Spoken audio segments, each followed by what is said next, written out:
Les ouvrages réalisés dans le cadre de la première phase du projet Couverture nationale en télécommunications en vue de la connexion de la République du Congo au câble sous-marin WAX, West Africa Cable System, sont achevés. Brazzaville, Pointe-Noire et les localités dans lesquelles sont implantées les stations relais entre les capitales politiques et économiques sont d'ores et déjà connectées à la fibre optique. Ce sont là les conclusions de la descente du coordonnateur du projet, M. Akwala, Akinkala, Mindouli, Madingu, Kaï Loudima, Dolizy et Pointe-Noire, prélude à la réception provisoire de ces infrastructures. Descente au cours de laquelle il a procédé aux essais et mesures techniques du tronçon fibre optique Pointe-Noire-Brazzaville, à la réqualification des équipements installés afin de jauger leur état et niveau de fonctionnement. Comme vous avez pu le constater avec nous, nous sommes partis de Pointe-Noire à Kinkala. Le but de notre mission, c'était de faire des tests de qualification de cette liaison. Et ces tests ont été très concluants, comme vous avez pu le constater. Le signal a des bons niveaux dans toutes ces stations. Et vous avez constaté aussi avec nous les différentes réserves que nous avons émises vis-à-vis du fournisseur d'équipements, notamment Alcatel, et également aussi de celui qui s'occupait de la partie du génie civil, donc la société SMEC, qui sont tous deux adjudicataires de ce marché. Et au-delà de ces réserves, aujourd'hui, la liaison entre Pointe-Noire et Brazzaville marche très bien. Et nous pensons que d'ici là, une fois qu'ils aient levé ces réserves, nous pourrons procéder à une réception provisoire et qui permettra en ce moment-là de faire une mise en service digne de ce nom. L'alimentation de ces stations relais, encore appelées centres de transmission en énergie de qualité et stable, est la condition sine qua non pour leur fonctionnement rationnel. C'est pourquoi chaque station est dotée d'un groupe électrogène de 27,5 kVA comme source secondaire et d'un réservoir de 5000 litres. En cas de défaillance énergétique, les batteries dont le voltage est estimé entre 48 et 54 prennent le relais. Celles-ci ont une autonomie de 10 heures, a souligné le chef des centres de Madingu et de Nkaï. Nous sommes un centre intermédiaire qui sert de relais donc entre Nkaï et Mindouli. Cette station relais est dotée d'un équipement très performant. C'est un nœud en télécom, on appelle ça des network equipment, qui nous permet de manager un grand parc de trafic de données. Et donc déjà, je peux déjà garantir à tout le monde que ce centre déjà il est opérationnel, il est très efficace parce qu'il a une grande performance et on va bien satisfaire le public. Je pense que les gens ne seront pas dessus par rapport à la qualité de service qu'on va fournir à notre public. Au regard de la performance de leurs équipements, ces stations relais assurent non seulement la transmission d'une grande capacité de données à très haut débit vers les consommateurs, offrant une gamme variée de services déclencheurs de développement, mais aussi la retransmission en direct des activités. Lancé en 2010 et fruit du partenariat stratégique Congo-Chine, le projet Couverture nationale en télécommunications porte sur 2 volets. Le premier, exécuté par le groupement Alcatel-Lucent-Semec, concerne le maillage de l'ensemble du pays en fibre optique. Et le deuxième volet, réalisé par la société Huawei, permet de distribuer les signaux transmis par la fibre optique aux usagers. Pour la pérennisation de ces ouvrages, le transfert des technologies s'impose. Our transmission was just La transmission entre Brazzaville et Pointe-Noire marche très bien.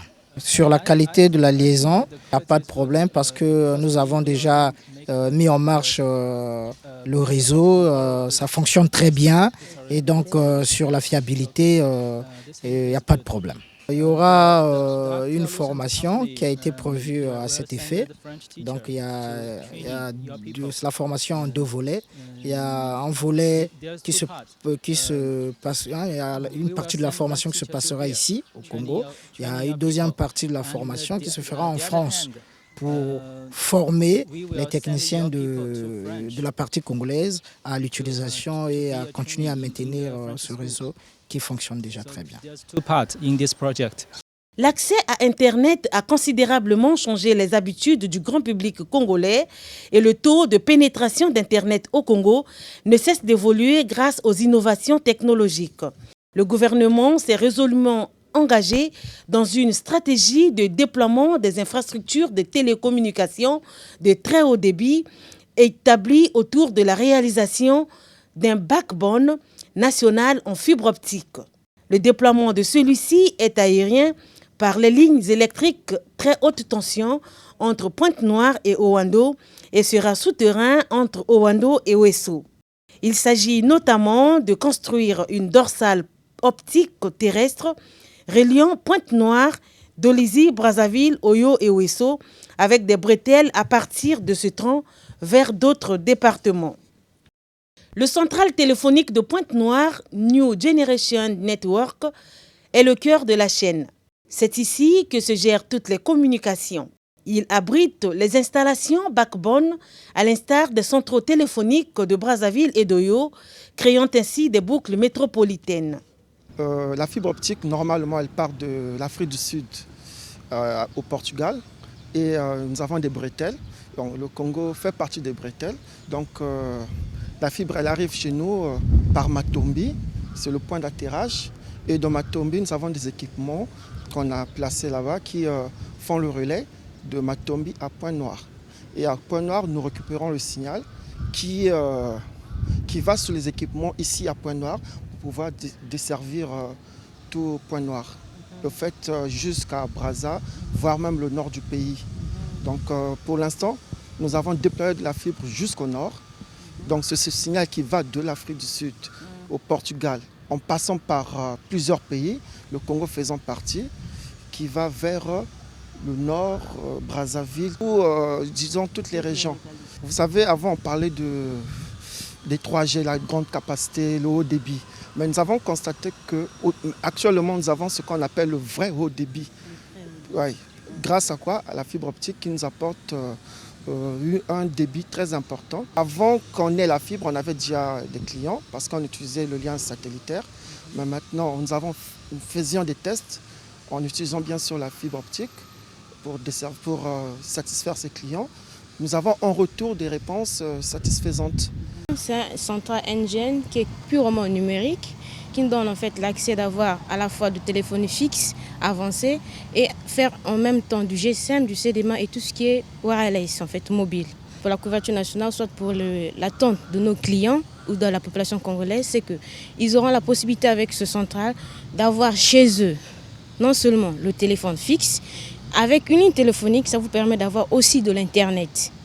Et non seulement de l'Internet, avec le CDMA, l'arrivée du CDMA et du fibre optique, on peut aussi avoir de la vidéo, comme on le voit avec Canal Sat, Canal Horizon. Avec ce nouveau central, on a aussi la possibilité d'offrir ce genre de service à nos clients, à la population, uniquement avec une ligne téléphonique. Connecté à près de 300 km au large de la côte congolaise, le câble à fibre optique WAX, dont l'atterrage a été réalisé le 29 janvier 2011, donnait à comprendre que le projet couverture nationale en télécommunications n'était pas une simple vue de l'esprit, mais la traduction de la volonté du président de la République, Denis Sassou Nguesso, d'arrimer le Congo à la modernité et d'enrayer sa fracture numérique. Il faut comprendre que lorsqu'on mène un projet comme celui-ci, qui est très complexe, il est même pour certains virtuel, ce n'est pas comme lorsqu'on construit une maison. Quand on construit une maison, tout le monde voit l'évolution d'une maison. Mais construire un réseau, c'est tout à fait différent. Les câbles sont pour certains souterrains, certains équipements ne sont même pas dans des maisons, c'est dans ce que nous appelons en général les shelters. Voilà. Donc ce sont des abris où on met des équipements dedans. Donc il est très difficile pour le commun mortel de savoir exactement ce que nous faisons. Ce qui veut dire que le projet là ne prend corps que lorsque le Congolais va toucher du doigt le service que nous allons fournir à travers ce réseau. Comme actuellement, à Pointe-Noire, nous avons déjà le très haut débit qui est fonctionnel. À Brazzaville aussi, le très haut débit est fonctionnel. Donc lorsqu'un Congolais va prendre l'Internet, va plutôt se connecter à l'Internet et sentir qu'il est en train de surfer à des vitesses qu'il n'a jamais surfé au Congo, c'est là qu'il comprendra que ça marche. Mais sinon, ce que les gens disent, c'est tout à fait normal. Pour nous, nous prenons ça comme des contraintes. Vous voyez ? Et d'ailleurs, ça nous encourage à mieux faire et à aller plus vite. L'essentiel est qu'au bout, ils aient le service qu'ils attendent. Parfois même, c'est l'impatience qui pousse les gens à réagir. Je pense que c'est le lieu indiqué de remercier le président de la République pour ce qu'il vient de faire pour le Congo. Les Congolais ne savent pas encore tous, mais ce qu'on vient de faire pour notre pays est tellement grandiose que nous ne pouvons que nous réjouir et remercier sincèrement le président de la République pour avoir pensé à la mise en place d'un projet d'une telle envergure que nous appelons projet de couverture nationale. Et nous le remercions pour la confiance qu'il nous a faite et surtout pour la patience qu'il a eue, malgré tout ce que les Congolais disent, de nous laisser poursuivre ce projet qui aujourd'hui devient mature. Et nous voudrons également aussi remercier personnellement en tant que coordonnateur, remercier le ministre de l'Aménagement du Territoire et de la Délégation générale des grands travaux pour l'encadrement qu'il a eu à faire et le soutien perpétuel et de chaque jour qu'il a apporté à la coordination pour qu'on arrive à ces résultats. Après le Sud, la même mission s'effectuera dans le Septentrion afin de se rassurer de la bonne exécution du projet dans cette partie du pays.